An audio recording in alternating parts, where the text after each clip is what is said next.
আজ ২৬শে জুলাই সারা দেশ জুড়ে শ্রদ্ধার সাথে পালিত হচ্ছে ঐতিহাসিক কার্গিল বিজয় দিবস। ১৯৯৯ সালের এই দিনে ভারতীয় সেনাবাহিনীর অকুতোভয় বীর জওয়ানেরা পাকিস্তানের অনুপ্রবেশকারীদের হাঁটিয়ে কার্গিলের দুর্গম পর্বত শৃঙ্গগুলিতে পুনরায় ভারতের তেরঙ্গা পতাকা উড়িয়েছিলেন। দেশের সেই বীর শহীদদের প্রতি গভীর শ্রদ্ধা জানাতে কলকাতার অন্যতম ঐতিহ্যবাহী মুদিয়ালি ক্লাব সর্বজনীন দুর্গোৎসব কমিটির পক্ষ থেকে আজ তাদের পূজা প্রাঙ্গণে একটি বিশেষ অনুষ্ঠানের আয়োজন করা হয়েছিল। এই মর্যাদাপূর্ণ অনুষ্ঠানে প্রধান অতিথি হিসেবে উপস্থিত ছিলেন সকলের শ্রদ্ধেয় ও মাননীয় অর্থমন্ত্রী মিস্টার স্বপন দাশগুপ্ত।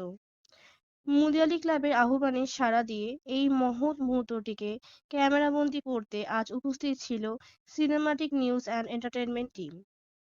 আজকের এই অনুষ্ঠানের মূল আকর্ষণ শুধুমাত্র বীর শহীদদের প্রতি শ্রদ্ধা জ্ঞাপনে ছিল না, বরং তার পাশাপাশি দেশাত্মবোধ ও সামাজিক দায়বদ্ধতার এক অপূর্ব মেলবন্ধন দেখা গেছে। অনুষ্ঠান প্রাঙ্গণে থেকে প্লাস্টিক বর্জনের ডাক, পরিবেশের ভারসাম্য রক্ষায় বৃক্ষরোপণ এবং চারপাশ পরিচ্ছন্ন রাখার জন্য স্বচ্ছ পরিবেশ স্থাপন সহ একাধিক প্রশংসনীয় সামাজিক কর্মকাণ্ডের উদ্যোগ নেওয়া হয়।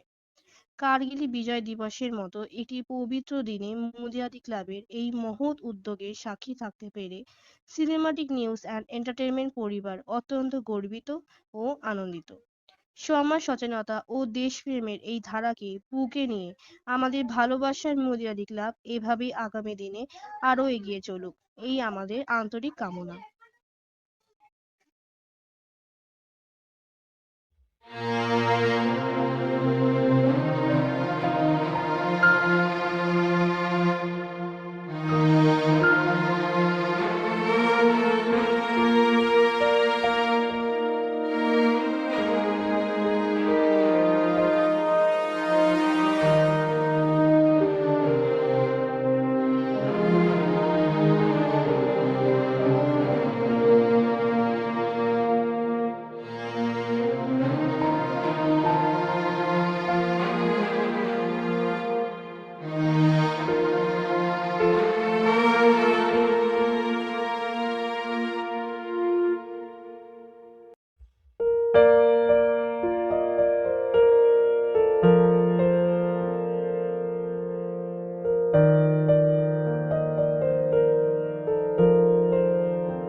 সেবাশ্রয় ভুল চিকিৎসা শিকার 8 মাস কাছে আর্জি করে, মানে প্রথমে খবর হলো অভিষেক ব্যানার্জি তারপর 8 মাস আর্জি করে রাখা হবে, যেখানে ন্যূনতম পরিকাঠামো ছিল। দেখুন, এটা নিয়ে অলরেডি আমরা রাজ্য সরকার থেকে এক ধরনের ইনকোয়ারি করছি। ধরুন, একটা ক্রিমিনাল প্রসিডিংটা হয়তো আরম্ভ হয়েছে, এটা নিয়ে হবে এই ধরনের চিকিৎসা বিভাগ হচ্ছে তার উদ্দেশ্য। এখানে নেগলেক্ট, যেখানে ঠিক মতো ডাক্তার ছিল না, সেটা হয়েছে। কতজন একটা শিকার হয়েছে আমরা জানতে পারছি, একটু একটু জানতে পারছি। সামনের দিনে এটাই আমরা এই ধরনের সব কোনো ক্রিমিনালভাবে অন্য কিছু অ্যাকশন। সেবাশ্রয়ের ক্যাম্পে ডায়মন্ড হারবার মেডিকেল কলেজের সেন্ট্রাল ল্যাবের রিপোর্ট, সরকারি মেডিকেল কলেজের রিপোর্ট গোছা গোছা। এগুলো হচ্ছে বিস্তারিত ডিটেলগুলো অন্যদের কাছ থেকে জেনে নেবেন। তারা জানেন, তো আমি তো নতুন করে কিছু বলছি না, কিন্তু আপনারা জানেন কি না কী হয়েছে। এটা একটা স্ক্যান্ডাল, এটা একটা ন্যাশনাল ডিসগ্রেস, দুটোই।